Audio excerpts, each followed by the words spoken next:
This is News 3 at 6. Monday was truly a night of heroes. Our public servants in Wisconsin and in Dane County and throughout our region have placed service to others before service to themselves. And that's what this is all about. This week's historic rainfall still causing problems for people in Dane County. Communities all over are dealing with the flooding. Water levels are rising on the Yahara Lakes chain, and people living along the lakes in Madison and Monona are preparing for flooding. Meanwhile, cleanup efforts continue in other towns where water is already receding. Governor Walker surveyed the damage by helicopter today after declaring a state of emergency yesterday. We're also learning more about the man who died during the flooding in Madison this week. 70-year-old James Sewell, driving on Madison's west side Monday night when water pushed his vehicle into a drainage ditch. Sewell retired from the Wisconsin Historical Society in 2010. Co-workers say they'll remember him as a jokester. Bystanders, including Madison Alder Matt Fair and his wife, managed to get Sewell's passengers to safety as that vehicle filled with water. They were able to get Sewell out of the car, but the current swept him away. His body was recovered yesterday in a retention pond about a third of a mile away from his car. News 3 has live team coverage throughout Dane County tonight. We're in Monona, Mazomanie, and Belleville tonight. We start with Amy Reed right now at Oneida Park, where residents are filling sandbags to try and save their homes in Monona. Amy? The city and county has been bringing sand in all day. The local football team, inmates from the jail, and people that live around here are filling sandbags and then filling their cars to bring back to their homes. We stopped in at a home just down the street from here. This is on Belle Isle. They are lining sandbags along the channel, hoping to create more of a barrier when those 3 to 6 inches come in from Lake Mendota. This is one of about 90 homes in danger from the rising lake levels. The city said this is the best thing they can be doing right now. The county emergency management team said they're working on some mitigation tactics too. They brought in weed cutters to help water flow out of the outlets faster, but they still expect lake levels to rise, not just here around Monona, but all down the Yahara River chain, particularly as we look for possibly more rain later in the week. Eric, back to you. Amy Reed live in Monona tonight. Amy, thank you. Some roads remain closed because of the flooding. Chief Meteorologist Gary Canolti joins us with our first alert traffic and weather report. Gary? Eric, let's start out with weather. Today was a great day. We needed some time to dry out. Tomorrow will be another nice day as well. Let's start out by taking a look at visible cloud track. Very little in the way of cloud cover here and no rain. That is good news right now. But by Friday, more thunderstorms are in the forecast, even the potential for an isolated strong to severe thunderstorm. But the rainfall amounts generally could be between about a ½ inch and an 1.5 inches with localized amounts over 2 inches. So we have an alert day in the forecast for Friday for any additional heavy rainfall on top of rain that's already fallen in the last week from many of the areas of, especially across Dane and Jefferson counties. That will lead to more flooding issues. Low temperatures this morning started out cool in the middle 50s thanks to the dry air.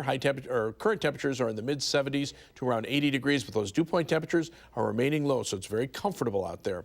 Temperatures tomorrow will drop to the middle 50s by tomorrow morning. Look for high temperatures in the upper 70s with plenty of sunshine. Now, as we take a look at first alert traffic, number of road closures, including off of the Beltline. You can't get off at Greenway Boulevard or at University Avenue. Those ramps are closed. U.S. Highway 14 between Middleton and Black Earth closed because of washouts on the road there. Also, Highway 78 north of U.S. Highway 14 and Hudson Road, that's closed. U.S. 14 west of Mazomanie all the way to Spring Green, that's closed. Use Wisconsin 60 as an alternate route up to Highway 12. To the south, we have road closures on Wisconsin 69 from Verona, the 151 bypass, down to Highway PB and Paoli, and then Highway 92 going into and out of Belleville from the east and west, and Highway 69, River Street, going into Belleville from the north. Those are all closed. That's your first alert traffic. Gary, thank you. Cleanup continues in Mazomanie, one of the hardest hit areas. Our Keely Arthur joins us live with more on what's happening there. Keely? Well, Eric, as the water recedes in many parts of our area, the reminders remain here in Mazomanie. All of the items that used to be inside that home right here, wet and on the lawn. Somehow, though, the residents here remain in great spirits. It happened within like 3 hours. It just rose so quickly. Unofficial reports of up to 16 inches of rain fell in Mazomanie Monday into Tuesday morning. As you can see, there's mud everywhere. They're trying to like wipe down furniture. There's water still in their basements. And not an inch of it spared here.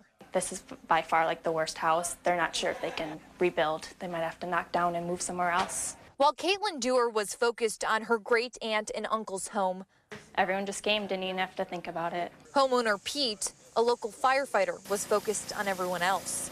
So we figured, we've got time to help fill sandbags before we need to deal with our house. And no, we didn't.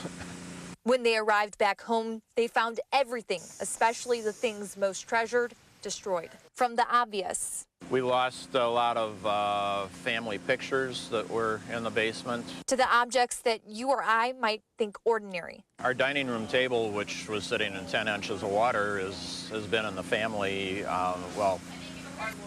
6, if not 7 generations of my family have eaten at that table. So it's got a lot of sentimental value to me. But he knows that the things that made the table and so much of his home special was the love of his family, and he still has plenty of that. What do you do from here? I think we just keep moving stuff out, keep having good thoughts. I mean, there's nothing really we can do but have each other's back and keep helping. Unfortunately, many of the residents, including the Petersons right here, did not have floodplain insurance. However, the People's Bank of Mazo-Maney has set up a relief fund to help. If you want to help, go to channel3000.com. Eric? All right, Keely Arthur reporting in Mazo tonight. Keely, thank you. People in Belleville also cleaning up from the flooding there. Rose Schmidt is live at Belleville Community Park to share what's next for that community. Rose? That's right, Eric. Now, the Sugar River and Lake Belleville have risen higher this week than anyone who lives in this area can ever remember. Now, village trustees tell me that luckily the dam that goes over the Sugar River is intact, and they're going to continue to monitor the bridges over the area as well. Now, luckily, they tell me that the water levels have gone down from the river, but that doesn't mean it's been an easy week for this community. Right next to the Sugar River in Belleville sits East Avenue. Knee-high, or a little over knee-high here.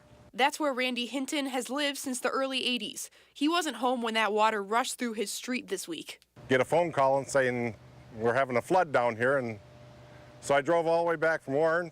8 families who live around him had to evacuate after historic flood levels hit the Sugar River and Lake Belleville. It was totally unreal to see. The high water mark from the 50-year flood of 1965 was on the mill wall, and that was about 2 feet under, so this was definitely the highest the water has ever been in Lake Belleville. Ron Pattinson has lived in Belleville for 32 years, and he joined more than 100 volunteers in helping sandbag as the water levels rose. Everybody has to take care of their own. Nobody knew this was coming. But it did, seeping into homes and whatever else was in its path. Basement got flooded, garage got flooded. I've got 3 sheds that all got flooded. Randy says insurance will likely cover the damage to his car, but not the house. And now I've got this big mess to clean up. Luckily, though, and I tried to clean away the dirt. It was really hard. he has some helpers. Dane County Emergency Management tells me that mold remediation is going to be key for anyone who has a home that has been damaged by one of these floods. Now, the next concern for this area is that the water going downstream from the Sugar River is going to be carried into communities south of this area. That includes Dayton, Attica, Albany, and then Broadhead to the south. All right, back to you, Eric. Serious concerns tonight at Albany. Rose Schmidt live in Belleville. Rose, thank you. Flooding causing trouble for farmers as well. An EMT was called out to help a cow overnight stranded in the floodwaters near Attica. This is south of Belleville, as Rose mentioned. Members of the Albany Volunteer Fire Department also had to get an entire herd of cattle to safety. The river in Albany has risen about 6 inches since this morning. The injured cow is expected to be just fine. People with flooding damage in Black Earth are being asked to fill out damage inspection forms so the village can then ask for federal FEMA funding. Homeowners are needed to fill out that form even if they have already reported the damage to their insurance companies. This is to get that federal help. For more information, call the village office as quickly as possible. And a Middleton nonprofit is closed for the foreseeable future. Gilda's Club of Madison supports around 3,000 cancer patients and their families located on Deming Way. People spent the morning trying to pump water out of the basement there. At its crest, the water set close to the top of the door frames. You can find ways to help Gilda's. Simply visit our website, channel3000.com. Madison Memorial High School back to being fully operational after experiencing flooding and a loss of power during this week's storm. Amanda Quintana in studio with why officials say they feel the high school got a little lucky here, Amanda. Yes, well, Eric, power was fully restored to the building just this morning, just in time for families to come to campus for secondary enrollment today. I'm told this was a very different scene from Monday when there was at least 5 feet of water in their parking lot, water covering the athletic fields and running into the school's building's entryway. Although today the hallways were taken over by the sound of multiple fans running, the director of operations says they're fortunate. It looks like they don't have long-term water damage, but it could have been much worse. We had a great job by our staff that was here, our custodial staff at night, to get ready and prevent some of it by damming up some of the entryways to our different areas and getting the water out as quickly as they could so we could get fans and dehumidifiers in here. The school will still need to work with a contractor to make sure there's nothing that they missed. They're still drying out the walls and floors, and there could be damage to the fields as well as the roof and ceiling tiles. There is, of course, never a good time for something like this, but the school says the fact that this happened during the summer when students weren't there and in between enrollment periods made it much easier to clean up. All right, Amanda Quintana in studio with us. Amanda, thank you. As residents in Dane County work to clean up after the flooding, health officials remind people about what can lurk in the water. Floodwaters often carry sewage, manure, pesticides, gas, and other bad things. Private well owners may need to disinfect their water. Officials also recommend cleaning things up immediately to avoid the potential for mold growth. Around 450 Madison Gas and Electric customers are still without gas because of the flooding. Now, most of these customers are in the Black Earth, Cross Plains, and Mazo-Maney areas.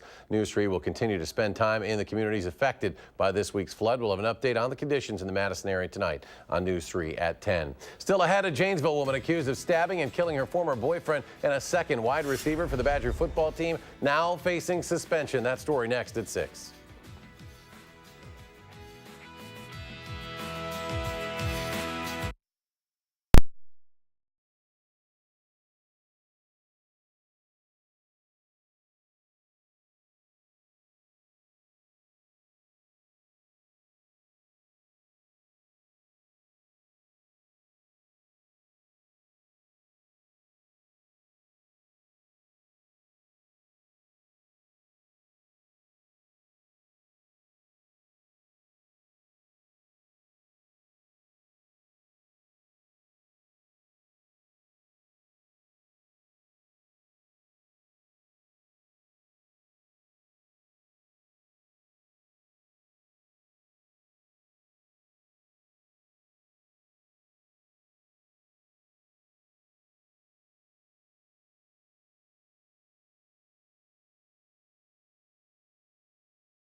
A Janesville woman is facing reckless homicide charges accused of stabbing and killing a man late last night. 20-year-old Serena Stone is in police custody right now. Our Rock County reporter Adam Duxter talked with the victim's family. Joins us in studio now. Adam. Well, 26-year-old Robert Thomas was killed late last night after being stabbed by a woman police and family are calling his ex-girlfriend. It happened in the parking lot of Wall Street Apartments on Janesville's west side. Police say that's where Serena Stone stabbed Thomas in the chest before dropping him off at the hospital and confessing. Today, his family saying the reality has yet to set in. And it's hard, man. It's still shocking. Like, I still believe like it's still a bad dream or something right now. You know, I really can't believe that, you know what I mean, this happened. Now, police say Thomas and Stone's relationship has a history of domestic violence, with Thomas being arrested twice in the last 3 months for hitting Stone. However, police are not sure if Stone was acting in self-defense in this case. Now, Stone has yet to be charged in Rock County. We're still waiting to find out when her first court appearance will be, but something we're going to be following along as this develops. All right, Adam Duxter reporting. Adam, thank you very much. Wisconsin sophomore wide receiver Danny Davis now suspended for the first 2 games of the 2018 football season. Badger head coach Paul Christ announcing that decision to suspend Davis based on, quote, information he has available at this time. Wide receiver Quintez Cephas was charged with 2 counts of sexual assault on Monday. He is accused of sexually assaulting 2 women. In that same criminal complaint, Davis was accused of taking photos of the victims. We have new information tonight on just how competitive the midterm election will be in Wisconsin for both governor and U.S. Senate. Both are within the margin of error, according to the Marquette Law School poll just released today. Incumbent Republican Governor Scott Walker and Democratic State Superintendent of Public Instruction Tony Evers tied 46% among voters who say they are likely to vote in November. Libertarian candidate Phil Anderson gets 6%. Just 2% say they're undecided. In the race for Senate, incumbent Democratic Senator Tammy Baldwin leads Republican State Senator Leah Vukmir 49 to 47%, only 3% undecided, also within the margin of error. The poll also finding nearly 70% of both Republicans and Democrats say they're enthusiastic about voting in this election. We're back with another check of your forecast in just a moment.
Well, as we try to dry things out, today was absolutely beautiful to see that sun. We need more days like this. Tomorrow should be another one, but unfortunately, after that, things get a little more murky. Let's start out by taking a look at visible cloud track. Very little in the way of cloud cover today.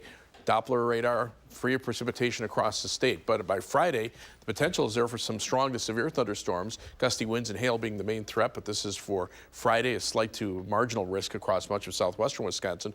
Of more importance is the rainfall potential. This is from the computer models generally showing between about a ½ inch and an inch and a half of rain through southern Wisconsin, but there'll be localized heavier amounts. You can see some 2 and 3 inch amounts showing up. Now, whether they're going to occur in those locations, very difficult to say. It's going to change from computer model run to run, but still, there will be some spots that pick up very heavy rain, and hopefully they won't fall in areas that already had very heavy rain. A live view from the Queen Bee Radio Skycam in Platteville and the WISC Skycam, almost perfectly clear now. Even the fair weather cumulus clouds are gone. The Edgewater Skycam in downtown Madison showing plenty of sunshine. High temperature today in Madison topped out at a pleasant 75 degrees, the low temperature at 54, and right now we're at 74 degrees. The air is calm, and look at that dew point temperature, 48. Very comfortable out there. Skies are clear here. We have a northwesterly wind flow bringing down cool Canadian air, but notice to the south and west, well, kind of jump past it, but Hurricane Lane getting close to the Hawaiian Islands. And back here in the Midwest, high pressure is located just out to our southwest. That will keep us quiet for a while. Temperatures right now, 70s to lower 80s. The humidity levels are still pretty low. Dew point temperatures, 40s and 50s. Notice the tongue of moisture, though, starting to head northward out west. And you can see that southerly wind flow. With time, will start bringing some of that moisture and the chances for showers and thunderstorms in, mainly late tomorrow night into Friday. But you can see a pretty good chance of showers and thunderstorms, and that will continue through Friday before warmer and more humid weather arrives to the weekend. 54 for the overnight low temperature with mostly clear skies and pleasant conditions. Tomorrow, look for a high of 77, again with mostly sunny skies. Future track looking very nice for tonight. Clear skies, temperatures dropping into the low to mid 50s. High temperatures tomorrow, upper 70s with plenty of sunshine. Tomorrow night, those clouds start to move in. Showers and storms arrive by early on Friday morning with low temperatures in the lower 60s. Clouds and showers and thunderstorms Friday, keeping high temperatures in the 60s to the lower 70s. Rainfall amounts, again, ½ inch to an inch and a half. Some localized heavier amounts, especially in those heavier thunderstorms. But 7 to 10 day forecast then just calls for the heat to start building. And with more humidity, there'll be almost a daily chance for thunderstorms, and there'll be heat indices in the 90s as well. Paul Chryst calls the 2-game suspension to wide receiver Danny Davis appropriate. We'll hear from the Badgers head coach coming up in sports.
Badgers sophomore wide receiver Danny Davis is suspended from the first 2 games of the 2018 season as the investigation into he and fellow wide receiver Quintez Cephas continues. Head coach Paul Chryst said today if further information becomes available, he'll reevaluate the suspension of Davis. Cephas was suspended from practice and games earlier in the week. Davis can still practice but can't play against Western Kentucky and New Mexico. This has been a situation Wisconsin football hasn't had to deal with lately. Certainly this is, unique for this group, and yet I do believe that throughout the season, and I know like when you ask that, there's guys that come to mind, personally, individually, their families, things are going on, and so, you try to just focus on the things that you can not control but impact, and I think our group has done a good job of that. We're still waiting word on Urban Meyer's fate at Ohio State. The Board of Trustees has been meeting since 9 this morning. They're still in closed session. The final decision whether to fire, suspend, or punish Meyer lies with Ohio State President Michael Drake. As the Packers head to their 3rd preseason game at Oakland Friday night at 9:30, the big question, as always, will Aaron Rodgers play? Let's ask Aaron Rodgers. I don't know. I don't know what Mike has said about playing time, but he hasn't told me anything. So if I'm sure you guys will know first, and I'll know second, or vice versa. Either way, at some point you guys will know before the game. Well, Rodgers certainly has his roster spot sewn up with the competition among the young wide receivers. Behind Devontae Adams and Randall Cobb is certainly something to watch Friday in Oakland. Rodgers says the competition should really heat up from here on out. The 3rd preseason game is always a little more competitive, a little more scheme in there. But those guys are making some good jumps. But the key for those guys is just knowing what they're doing and having a nice preparation plan so there's no mental mistakes out there. Because if they're not making mental mistakes, they're going to be in the right spot. If they're in the right spot, good chance the ball's going to come their way.